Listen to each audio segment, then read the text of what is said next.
Oh, good news. I've started talking. I'm talking, so let me know when you can hear me. Talking, talking, talking, talking, talking, talking, talky, talky, talky, talk. Do do do talking, do do do talking. Doddly doddly da. Hello, Pete. Hello, Nina. Actually, that's pretty funny. We have this book called, there's this whole series called Pete the Cat, and it's a bunch of songs like Twinkle Twinkle Little Star and Wheels on the Bus and all this other stuff, but with specialness in it because Pete the Cat is a rock star cat. Just go with this. I know I sound kind of high right now, but just go with this. And in the middle of the songs, everybody has to yell, "Hello, Pete!" And so, yeah, that was a story I told. Anyway, welcome to Queen's Derby night. In the sim, the Queen's Derby, definitely one of my favorite races, and I used to call this every year, but I haven't for several years. We got 5 out of 6 years in a row, the Derby winner, the Louisville Derby winner, came back to win the Queen's Derby. Forward in year 33, then in a row, Doc Halliday, Bronze Horseman, Our Lions Reel, and Grant. Since then, no Derby winners have won it, because the last 2 years, of course, they've been too tired since they've been chasing the Triple Crown. So we have no Derby winner in tonight,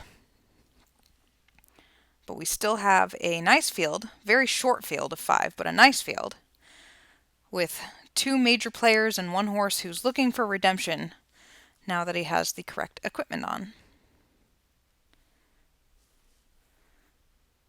So a field of 5, let's start with number 1, Asleep on My Chest. This is a 3-year-old colt, as they all are, by Anointed out of the amazing mare Clara Isabella, who I love. This is a homebred for Xander Zone. He's coming in off of a 7th place finish-ish? 7th? Wow. I don't know how to read these past performances. 8th? Yeah, I'm going to go with that. Place finish in the Baltimore Crown. I did not think, personally, that he should have been wheeled back in the Baltimore Crown. I would have sat on him until the Long Island Classic. Instead, he's here, which I think that because of his pedigree, the 10 furlongs is going to be right up his alley. He needs to prove himself against the big boys. He has managed to bust a 92, which is amazing. That was 6 starts back in the Don't Hesitate Stakes as a 2-year-old. The only times that he's faced big boys, he ran in the Stewards Cup Juvenile, he finished 6th, he finished 9th in the Louisville Derby. He ran most of his career with the wrong equipment, so now that it is correct, he's trying to make amends and maybe go after a Canadian Triple Crown. Since his owner is Canadian, that would be perfection.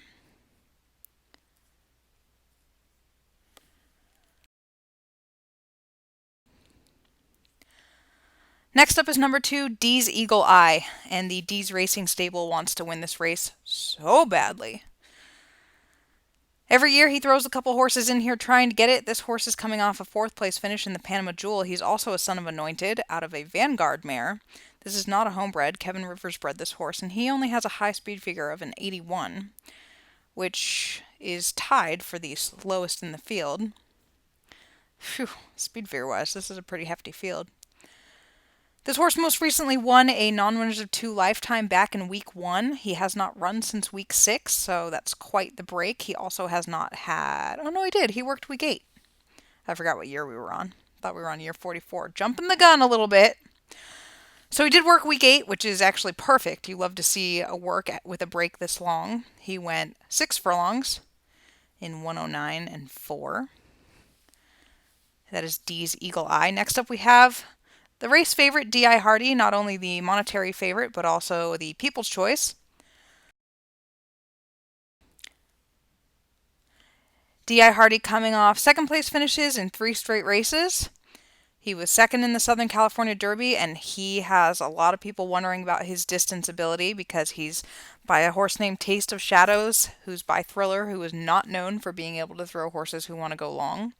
He's out of a mare who loved to run a mile and a half, but her sire, I was a mile and an eighth kind of sire, so people are really wondering if this horse could go a mile and a quarter. Well, all he did in the Derby was finish 2nd to Tahoe by less than a length, and then he came right back, was, I would say, again, the people's choice pick for the Baltimore Crown, and ended up 2nd again, beaten a length. Skipped The Long Island Classic.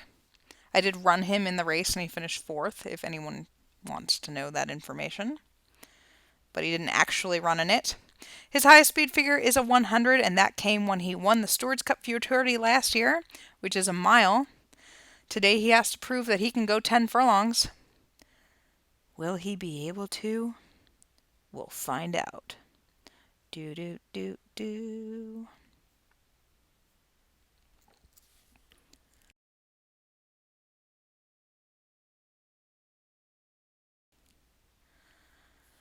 Next up, we have Inside Vegas, the other D's Racing Stable horse, and this is the longest shot in the field. This horse is coming off a 3rd place finish in the King of Jesters Stakes behind horses named Edge of Sundown and Technicolor Beat.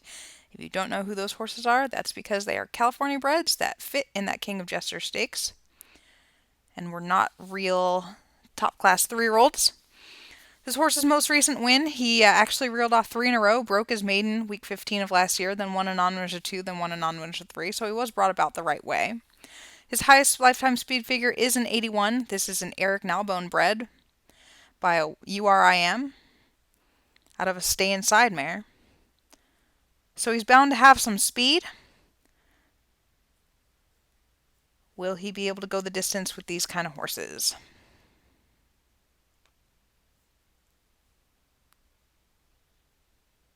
Sorry, the pause is because I have a really sore throat, so I keep coughing. I'm not eating. Last up, we have Swifty on the outside. This is an Art Vandelay homebred and a filly. He was originally going to run in the Long Island Acorn last week because being by URIM and out of Maryland Million, this is a filly who should love 10 to 12 furlongs and maybe beyond. The problem is that she does not like an off track. So when faced with that last week, he thought, well, I can run against the boys because we know that she's going to like the distance.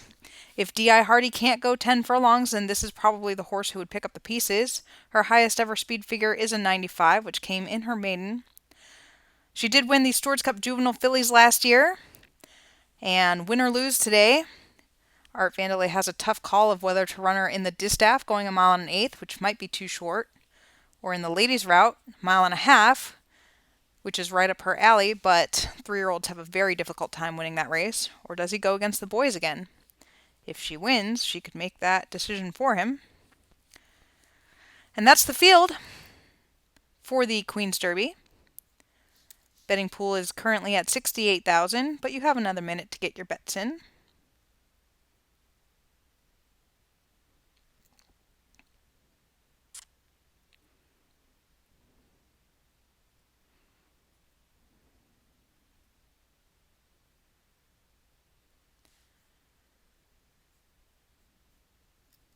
The Queen's Derby is the first leg of the Canadian Triple Crown, but it's always unlikely that the horse who wins this goes on to try the second leg.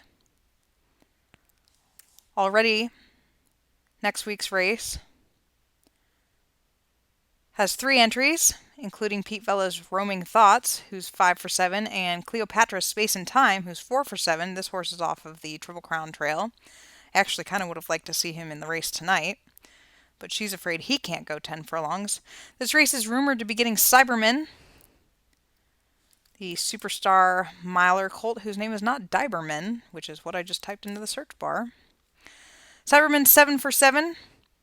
He's been able to win up to 1 mile and 1/8, but he's best at 1 mile so far. He's going to be stretching out next week to go 1 mile and 3/16 in the second leg. Will the winner of today's race try and take him on? It is post time.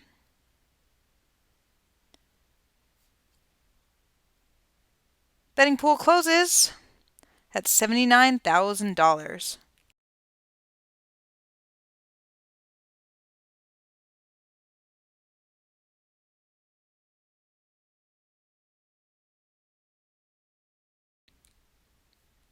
They're off. D's Eagle Eye broke a step slow. He's rushed up now, though. D's Eagle Eye gunned hard for the lead because no one else is interested. D.I. Hardy takes back off of that one, Asleep on My Chest, Swifty alongside, and then Inside Vegas trails. A compact field coming past us the first time. D's Eagle Eye in command about 2 in front. D.I. Hardy is on the bit a strong second. He leads the rest of them, asleep on my chest along the rail third. Swifty alongside, saving ground from the outside post, and then inside Vegas, who is taken further back last.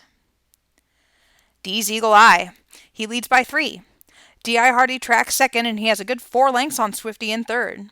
Inside Vegas is scooted up along the rail to be fourth, and then asleep on my chest has dropped back last of the 5. No change in order now. D's Eagle Eye, D.I. Hardy, Swifty, then asleep on my chest, and inside Vegas is the trailer as they pass the half-mile pole, and D's Eagle Eye can take them no further. He spits the bit, and here comes D.I. Hardy charging up to take over. D.I. Hardy immediately puts distance between himself and the field. Swifty is up into second now, then asleep on my chest, gaining ground. They're turning into the stretch, and D.I. Hardy is set down for the long drive. Swifty is coming at him on the outside now, and the battle will be joined for these two as expected. D.I. Hardy and Swifty asleep on my chest, 2 lengths back third. D.I. Hardy on the inside, and Swifty's glued to him. It's a Queen's Derby thriller. D.I. Hardy and Swifty, the boy and the girl. D.I. Hardy and Swifty, but D.I. Hardy has his shoulders in front. He's turning back the challenge from Swifty, and D.I. Hardy will win the Queen's Derby. Swifty and Arrow second, 3 back to asleep on my chest third, and then inside Vegas.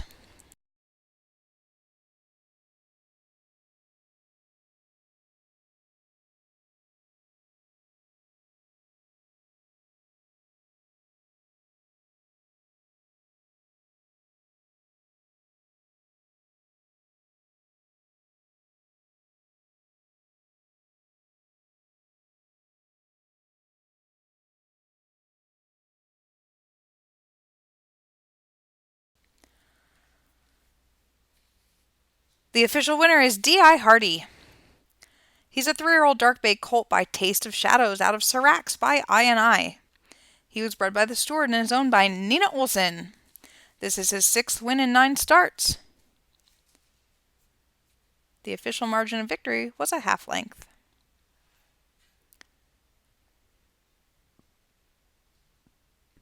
Thanks for joining us, and don't forget that there are no more race calls until the Midsummer Classic, which is week 12 Friday, which is a date of week 12 Friday, February 19th. Midsummer Classic in Oaks will be called that day. It's very likely that we'll see D.I. Hardy and Swifty there,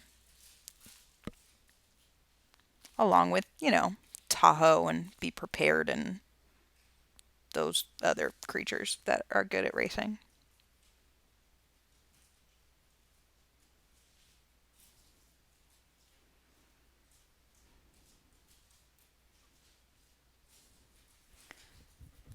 Good night. I'm going to do a chat contest, but I'm going to type it, so I'm going to turn this off.